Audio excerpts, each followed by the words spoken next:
आजकल प्रदेश के सबसे बड़े मुद्दे बनकर उभर रहे हैं। जैसे हम पुरानी पेंशन बहाली को लेकर देख सकते हैं कि लाखों कर्मचारी एकजुट हुए जो सरकार के खिलाफ यहां पर विरोध कर रहे हैं, चाहते हैं कि पुरानी पेंशन बहाल करें। तो इस चीज को आप किस प्रकार से देखते हैं? हिमाचल देश का ऐसा दूसरा राज्य है जिसमें कर्मचारियों की बहुत बड़ी संख्या है। और जब इन्होंने अभी कुर्सी संभाली नहीं थी, तो सेक्रेटरीट में जब 27 दिसंबर को इन्होंने ओथ ली थी, उसके बाद 28 को इन्होंने जो पद ग्रहण किया वहाँ, तो पहली जो घोषणा थी वो कर्मचारियों के प्रति की थी। और हमारा जो डीए कई दिनों से रुका हुआ था उसका उन्होंने उस दिन से अनाउंस की थी। उसके बाद भी कर्मचारियों के जो एक बदला बदली की भावना का एक रहता था पूर्व सरकारों के द्वारा कर्मचारियों का, पॉलिटिशियनों का, वो कम किया है। और उन्होंने कर्मचारियों के साथ बड़ा सौहार्दपूर्ण संबंधों में ये कार्यकाल निकाला है। जहाँ तक कर्मचारी के मुद्दों के प्रश्न है, स्वाभाविक रूप से कर्मचारियों की बहुत सारी मांगे रहती है और सरकार का भी एक कर्तव्य बनता है। कर्मचारियों का एक अधिकार है अपनी मांगों को रखना, ये हमारा मौलिक अधिकार है। और सरकार का भी कर्तव्य बनता है जो जायज मांगे कर्मचारियों की वो पूरा करें। और इस सरकार ने भी समय समय पर जो थी कर्मचारियों की मुख्य मांगे हैं, जो कुछ पुरानी मांगे हैं, वो पूरी करने का उसमें प्रयास किया है और हम उसमें काफ़ी हद तक सफल हुए। जहाँ तक जो आजकल जो हमारे बड़े क्रॉनिकल इश्यूज हैं, जैसे ओल्ड पेंशन स्कीम की जो आपने बात की, न्यू पेंशन स्कीम की, तो न्यू पेंशन स्कीम जो हिमाचल में 2006 में लागू हुई थी,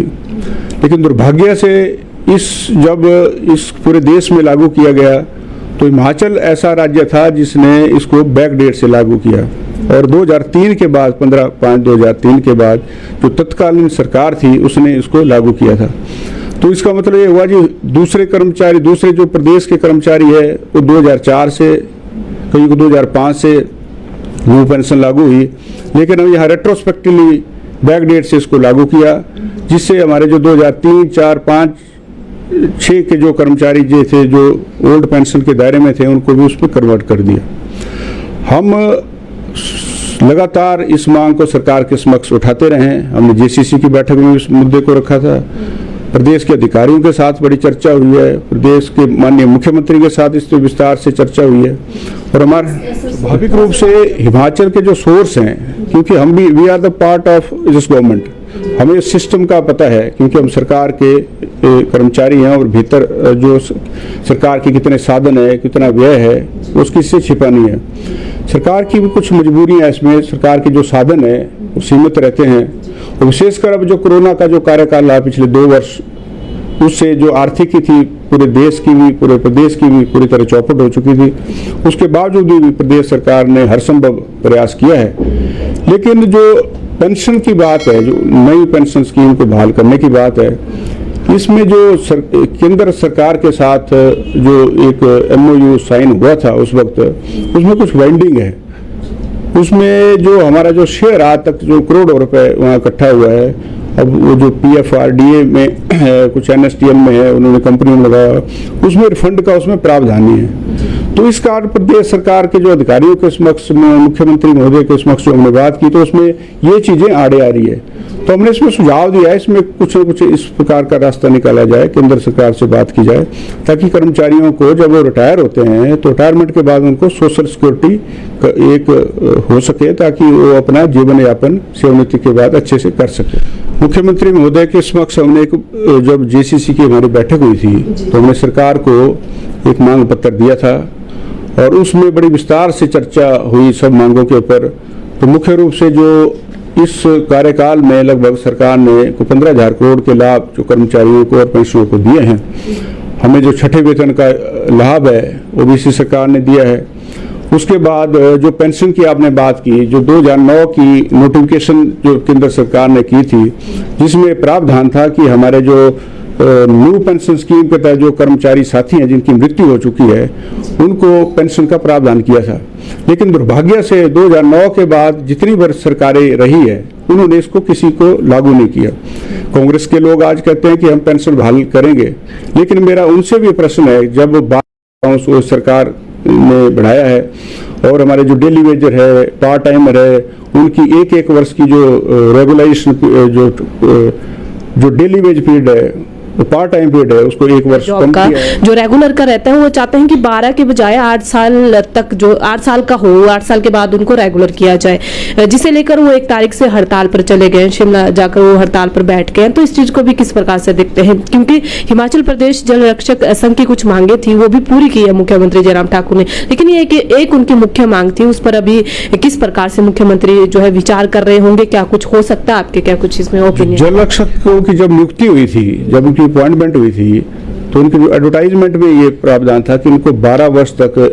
जो एक पार्ट टाइम और 3 वर्ष तक इनको कॉन्ट्रैक्ट पे रहना पड़ेगा, उसके बाद इनको रेगुलर किया जाएगा। हमने पीछे सरकार के समक्ष इनका मुद्दा रखा, तो सरकार ने इनका जो कॉन्ट्रैक्ट पीरियड था 3 की जगह 2 का किया हुआ है, और जो पार्ट टाइम पीरियड था उसको 1 साल घटाकर 12 की जगह 11। तो कुल मिलाकर इस कार्यकाल में इनको 2 वर्ष का लाभ सरकार ने दिया है, और इनके मानदेय की जो बढ़ोतरी थी वो भी समय समय पर की है। लेकिन उसके बावजूद ये कर्मचारी चाहते हैं कि ये दूसरे जो हमारे जो पर्सनल डिपार्टमेंट के तहत जो हमारे दूसरे कर्मचारी हैं, जो नोटिफिकेशन जो जारी होती है, पार्ट टाइमर है, डेली वेज है, उनके समान इनको लाभ दिया जाए। तो इनका मुद्दा विचाराधीन है, हमने भी बात की है, हमारे पीछे बैठक भी हुई थी माननीय मुख्यमंत्री महोदय के साथ, वहाँ भी इनका मुद्दा रखा हुआ है, और मुझे विश्वास है कि इनके जो मांगों का बहुत जल्दी समाधान कर दिया जाएगा। जी, मेरा आखिरी सवाल आपसे ये है कि जैसे आप अराजपत्रित कर्मचारी महासंघ के महासचिव हैं, तो आप किस प्रकार से सभी कर्मचारियों की समस्या देखते हैं, और अभी तक सरकार ने किस प्रकार से कर्मचारियों को देखा है, क्योंकि कई कर्मचारी अनदेखी का भी आरोप लगाते हैं, तो आप एक महासचिव होने के नाते किस प्रकार से ऑल ओवर ये देखते हैं, थोड़ा सा आप बताएं। हिमाचल में जैसा मैंने पहले कहा, यहाँ कुछ 2.5 लाख के करीब कर्मचारी है, उसके बाद कुछ आउटसोर्स के कर्मचारी हैं, कुछ पेंशनर हैं, तो सब जो विभागीय एसोसिएशन है, सब कर्मचारी हैं, श्रेणीवार सबके अपने अपने मुद्दे रहते हैं। तो हर एक सरकार का जो जनरल इश्यूज हैं, जनरल मुद्दे जो है, उसको सरकार ने निपटाने का प्रयास किया है, चाहे उनके पे स्केल से रिलेटेड थे, चाहे कॉन्ट्रैक्ट पीरियड से रिलेटेड थे, चाहे और भी जो एक समय समय पर जो लाभ देने थे, उसमें सरकार का हमेशा ही प्रयास रहा है। लेकिन उसके बावजूद भी कुछ जो एक मुद्दे हमारे जो बचते हैं, उसमें मुख्य रूप से जो हमने सरकार से एक तो मांग रखी है, एक तो जो सीएम अनाउंसमेंट्स हैं, मुख्यमंत्री ने कुछ घोषणाएं की है कर्मचारियों के प्रति, जो हायर ग्रेड पे की है, चाहे जो जेसीसी के कुछ निर्णय हुए थे वहाँ कुछ घोषणाएं हुई थी, तो हमारे आपके माध्यम से भी ये सरकार से निवेदन है कि उन घोषणाओं को तुरंत लागू किया जाए, क्योंकि उन्हें काफ़ी लंबा समय हो चुका है और कर्मचारी बड़े लंबे समय से इंतजार कर रहे हैं, तो उनको तुरंत प्रभाव से लागू किया जाए। उसके अलावा जो शेष हमारे जो मुद्दे रहते हैं, चाहे कुछ उसमें नॉमिक्लेचर है, जो कुछ पोस्टें अपग्रेडेशन होनी है, कुछ सीनियरिटी के इशू है, कुछ R&P रूल्स के इशूज हैं, अभी हाल ही में जो पे कमीशन दिया उसका एरियर भी मिलना है, तो उसके डीए का हमारा पेंडिंग चल रही है किस्त, और कुछ फीमेल हेल्थ वर्कर्स की एनोमलीज हैं, कुछ हमारे ऐसे कर्मचारी हैं 2012 में जो पूर्व सरकार ने उनको वो लाभ नहीं दिए, पंजाब के समान लाभ नहीं दिए, और उनके वेतन में बहुत ज़्यादा अंतर आ चुका है। तो इस टाइप के कुछ मुद्दे हैं, उसमें हमारी सरकार से मांग रहेगी कि इसका जल्दी से जल्दी निपटारा करें, क्योंकि अभी हमारे पास 2-3 महीने का समय है, इसमें जो भी इशूज हैं, और हमने माननीय मुख्यमंत्री सचिव महोदय से भी इस बारे में पीछे चर्चा की है,